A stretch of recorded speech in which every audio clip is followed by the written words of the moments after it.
Gracias a toda nuestra comunidad. Soy Pedro Balsa, vicepresidente primero del PMI Madrid. Bienvenidos a una nueva edición de Café y Liderazgo. Hoy tengo el honor y el placer de contar con el doctor Abarca. Juan Abarca Cidón es el presidente de HM Hospitales desde 2016.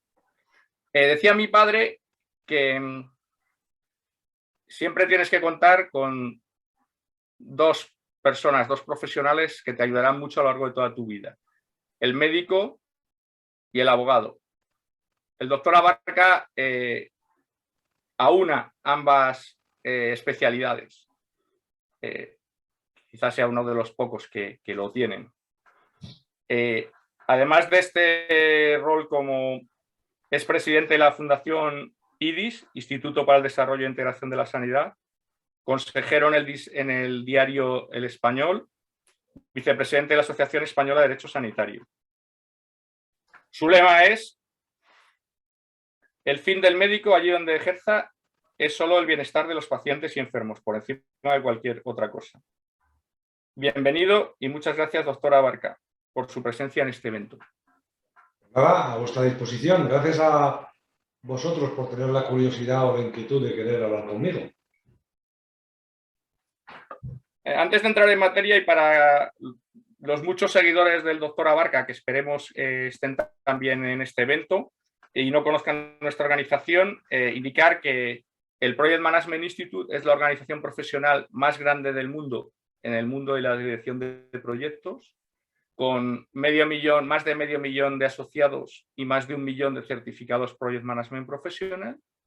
En nuestro capítulo, la parte local de PMI, PMI Madrid, con nosotros contamos con 1.500 profesionales de la dirección de proyectos en múltiples sectores. No pensemos solo en arquitectos e ingenieros, sector sanitario, tecnologías de la información, etcétera. Entrando ya en materia, yo conocí al doctor Abarca durante el diario de la Resistencia.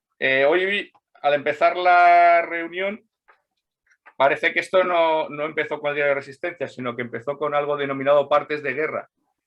¿Cómo llegó a la conclusión o cómo decidió tomar esta iniciativa de comunicación que, sinceramente, personalmente le agradezco?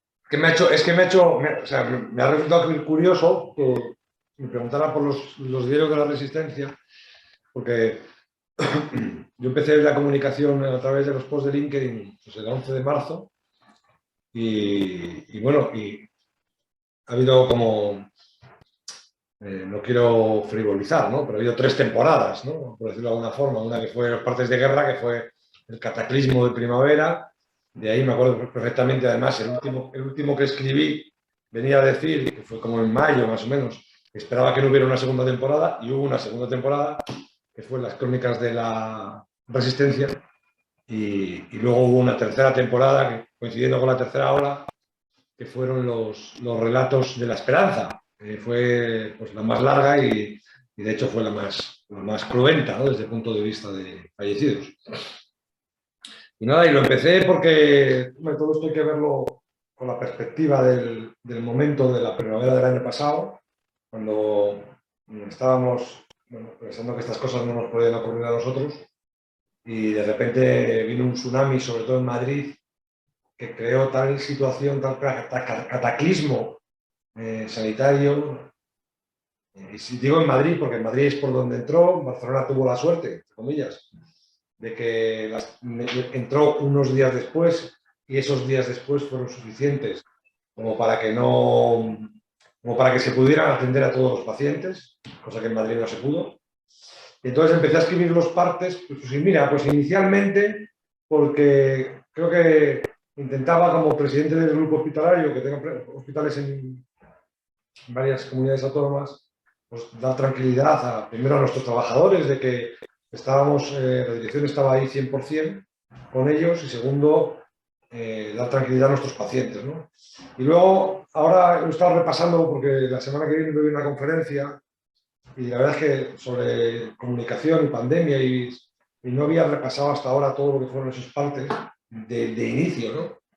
Y la verdad es que creo que lo conté porque había que contar lo que estaba pasando, lo que estaban haciendo nuestros profesionales sanitarios, ¿no? Que se metieron, o sea, hay que ver la situación, ¿no? Ante una enfermedad desconocida, que no sabíamos ni cómo diagnosticar, que solo veíamos que la gente ingresaba a cientos diariamente, que morían decenas, sin EPI suficientes, y la gente se metía a tratar a esos pacientes sin una sola queja, ¿no?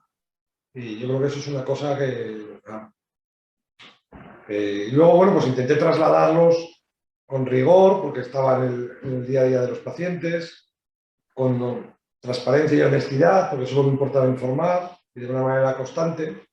Y bueno, y yo creo que bueno, pues tuvieron mucha repercusión, ¿no? Y bueno, y te das cuenta que es otra manera también de ayudar a la gente, ¿no? Y eso fue un poco el origen, ¿no? Y por eso más o menos luego lo seguí manteniendo, ¿no? O sea, yo soy médico de vocación. No tengo paciencia para el día a día del paciente, sino que habitualmente pongo recursos a otros profesionales para que traten lo mejor que se pueda a los médicos, a los pacientes, ¿no? Pero dentro de esa vocación sanitaria, pues oye, si se puede ayudar a la gente a través de LinkedIn o a través de la información, pues bienvenido sea, ¿no? Es muy interesante y nos lleva a una pregunta. Siendo médico de vocación, esto va un poco a las carreras de técnico, ¿no? Incluyendo la de médico, que también es un técnico, que a veces son promocionados a roles de gestión y en algunos casos quizá no lo deseen, ¿no? Es decir, ¿se puede ser médico de vocación y al mismo tiempo, digamos, ser gestor? Perfectamente, pero vamos, de hecho, yo de la pandemia saco dos cosas, dos grandes enseñanzas. Una primera, que es que la mayoría de la gente es buena y que tenemos unos profesionales maravillosos. Y bueno, lo digo un poco desde el punto de vista de la manera que yo he tenido de interaccionar con centenares de miles de personas en situaciones difíciles. Y luego que se puede tener vocación sanitaria sin ser médico y sin ser ni siquiera profesional sanitario. Yo le digo yo todos los trimestres tengo reunión con todos los trabajadores nuevos de H en hospitales, todos, desde enfermeras laborales, médicos, camareros, administrativos, limpiadoras, y lo que hay que tener es la sensibilidad para llevarte la satisfacción de lo que implica ayudar en un momento determinado a un paciente o un familiar que claramente tiene una situación de desequilibrio emocional, ¿no? Entonces yo me considero un médico, lo que más me preocupa es los pacientes por encima de cualquier otra cosa, vamos, y además tengo sentimiento de que todos los pacientes de los hospitales son pacientes de alguna forma, al final, responsabilidad mía, y lo intento hacer poniendo los recursos a otros profesionales para que atiendan lo mejor posible a los pacientes, ¿no?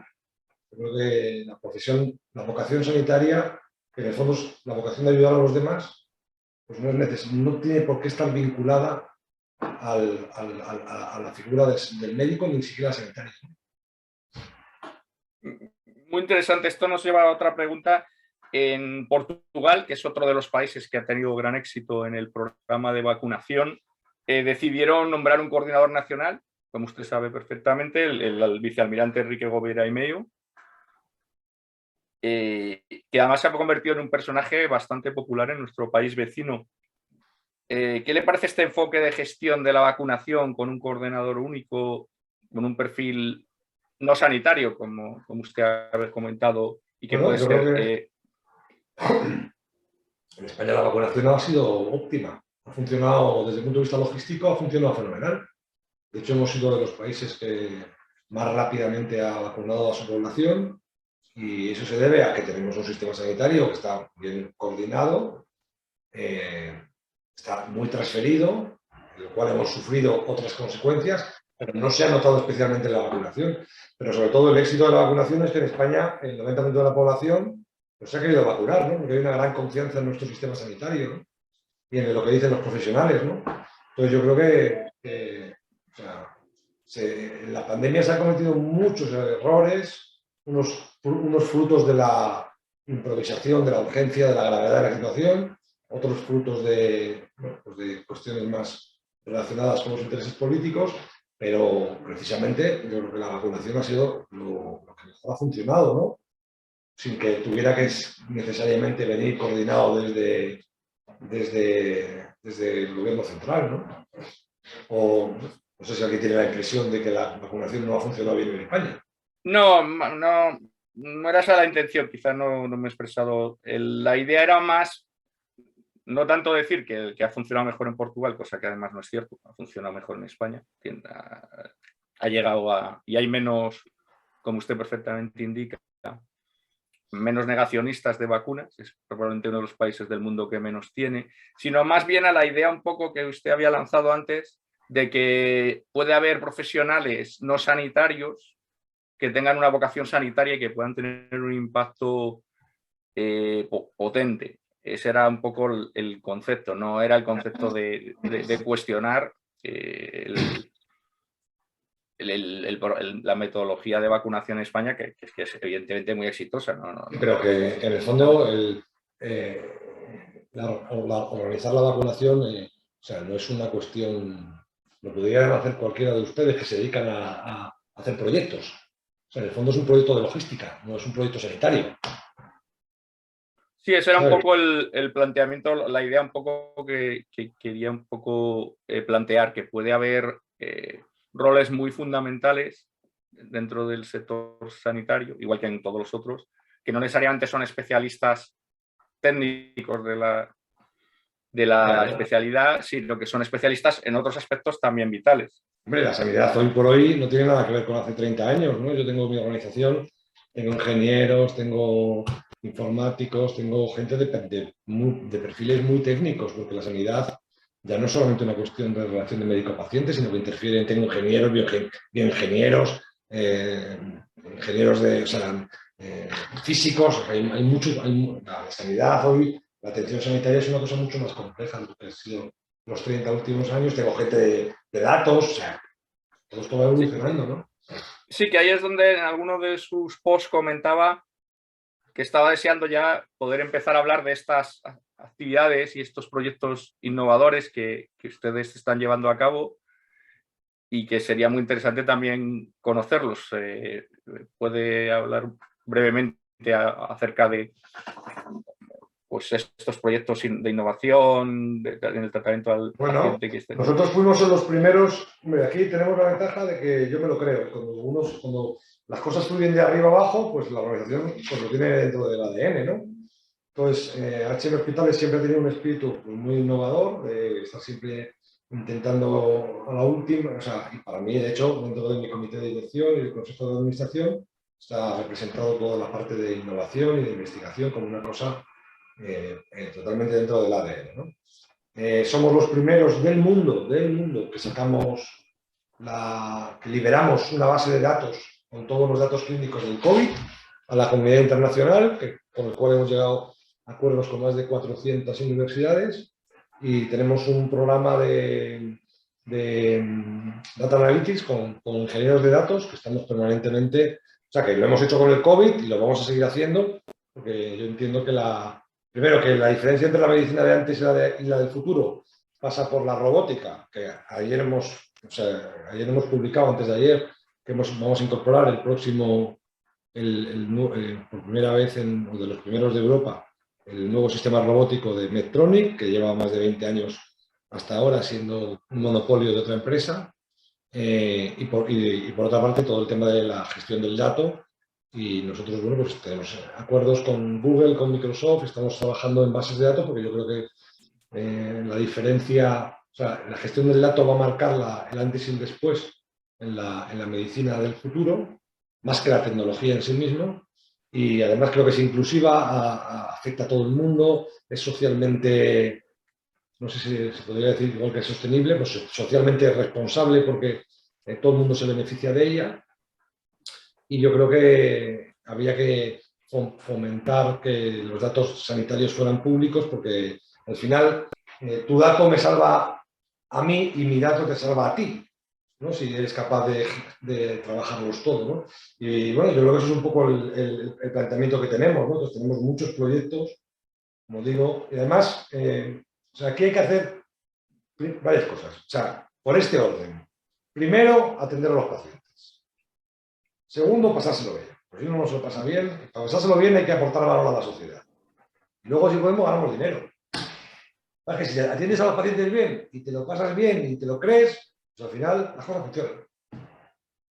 Muy interesante. ¿Qué le diría a estos profesionales a lo mejor que van a hacer falta, ¿no? Profesionales del dato, ingenieros, digamos, personal no específicamente sanitario? ¿Qué tiene que entender del sector sanitario para que, digamos, pueda hacer su labor con éxito? ¿Qué aspectos, digamos, resaltaría para personas, por ejemplo, como yo mismo, que no son especialistas en el sector sanitario? O sea, yo creo que el sector sanitario, bueno, pues o sea, vamos a ver, es un sector que está en absoluta cambio, por lo que os estoy diciendo, ¿no? Aquí no ha llegado la revolución digital, todavía seguimos en un método analógico, gran parte de, no somos, bueno, ahí hemos tenido la prueba de lo que ha implicado desde el punto de vista de sistemas de información, que ha sido un desastre. No hay interoperabilidad entre las historias clínicas. O sea, nosotros somos creo que somos el único grupo que tenemos una historia clínica única para todo el grupo, lo que nos permite trabajar muchísimo en los datos. Y como os digo, se está produciendo una revolución desde el punto de vista sanitario, porque hasta ahora incorporábamos máquinas, tecnología, resonancias, aceleradores, y ahora entra de manera totalmente disruptiva todo lo que implica en el fondo la gestión del dato, la robótica, todo lo que tiene que ver con sistemas de control domiciliario, los wearables. Creo que este es un sector que va a empezar a crecer muchísimo, ¿no? y donde el papel de los ingenieros, bioingenieros, ingenieros biomédicos, todo este tipo de... O sea, creo que es un momento...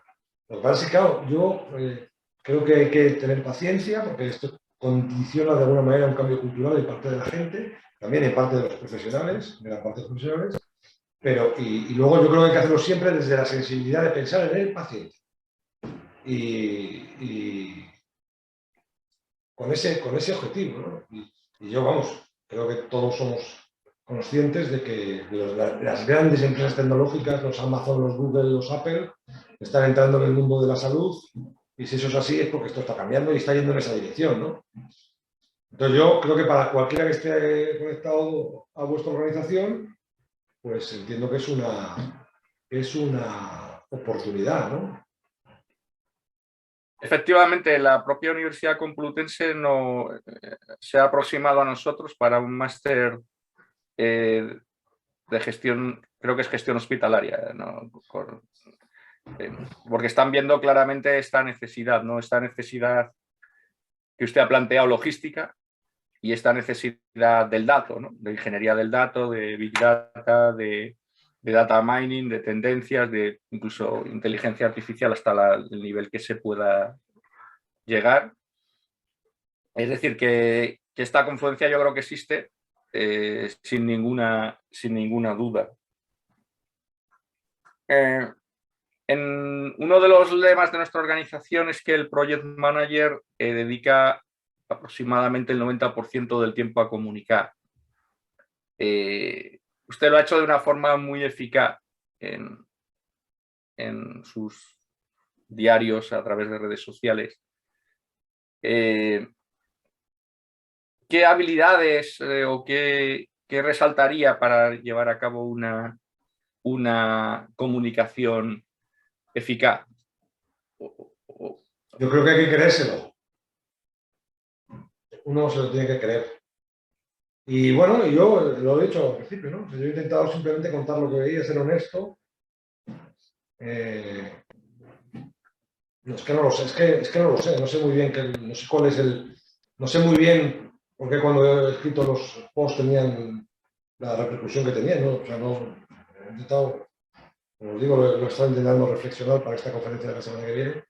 Y no sé, pues intenta contar lo que he visto sin ningún tipo de interés ideológico, pensando simplemente en los familiares. Y todas las noches escribía los posts, por la mañana los corregía porque tenía que, claro, me costaba muy cabreado por unas cosas y por otras, entonces tenía que quitarle de alguna manera visceralidad, pero pero no sé muy bien. Yo creo que, no sé, no hay que, no sé, es una cuestión de, no sé, de ser honesto, ¿no? Yo creo que cuando uno informa, yo soy muy crítico con la labor que han hecho los medios de comunicación durante la pandemia, ¿no? Porque creo que es verdad que era una situación extraordinaria para todo el mundo y todo el mundo puede cometer errores, todo el mundo ha cometido errores.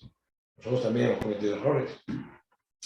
Pero yo creo que los medios de comunicación se dejaron, porque los políticos, los partidos políticos utilizaron la pandemia desde el principio como caldo de cultivo para pelearse y los medios de comunicación, en vez de limitarse a trasladar información, pues fueron un poco títeres, ¿no? de los partidos políticos y se posicionaron siempre a favor de uno o de otro cuando estaban muriéndose 900 personas al día, ¿no? Entonces yo creo que faltaba un poco de, oiga, pero de darle a la gente tranquilidad. No me diga usted que se está muriendo la gente, que estamos matando a los viejos en las residencias. No me diga usted que el gobierno está comprando mal las... O sea, lo digo por poner dos ejemplos, uno de un lado y otro de otro, ¿no? Creo que eso sobraba, ¿no? Yo creo que todo eso había que haberlo discutido mucho más dentro y de cara a la población haber trasladado un mensaje mucho más de unión y mucho más de control y no de caos, ¿no? Como ha sucedido, ¿no? Yo pues es lo que intentaba explicar en el día a día. Y muy bien, al menos desde mi punto de vista como seguidor, yo percibía ese punto que usted dice de sinceridad y también un gran esfuerzo para explicarlo de una manera muy sencilla, ¿no? Pues eso solo, y eso que no he visto en Partes de Guerra, porque los Partes de Guerra fueron, la primera temporada fue la mejor. No, yo creo que sí lo vi, lo que pasa es que me hizo más gracia el segundo título que el primero. Sí, sí lo vi, sí, yo creo que he visto los tres, hasta no sé si es el último, el que has dedicado al 12 de octubre. Bueno, sí, pero ahora ya no son... Ya no son... Bueno, quiero decir que el último que, ha salido que fuera de serie, digamos. Sí, sí, pero que ya son de otras cosas. Ya no solamente hablo de la pandemia, afortunadamente. No, gracias a Dios, porque también llega un momento que agota. Pues yo creo que ha resultado extraordinariamente interesante para agradecer al doctor Abarca Cidón su tiempo para nuestra comunidad. Pues para nosotros un placer y un honor. Muchísimas gracias. Pues nada, a vuestra disposición. Si alguien quiere ver los partes, en el HM Hospitales, en la página web, están todos. En la parte de COVID están ahí, partes diarios. Están ahí. Pero todos los de... Es que los acabo de repasar. La verdad es que, porque no sé, porque en ese momento LinkedIn solo me dejaba publicar 1200 caracteres y son muy cortitos. Se ve muy rápido, pero cuenta muy bien cómo se vivió toda esa situación. Y lo ves ahora, un año y medio después, y te ponen los pelos como escarpias. Pero bueno. Pues nada, muy bien, a vuestra disposición y os deseo muchos éxitos.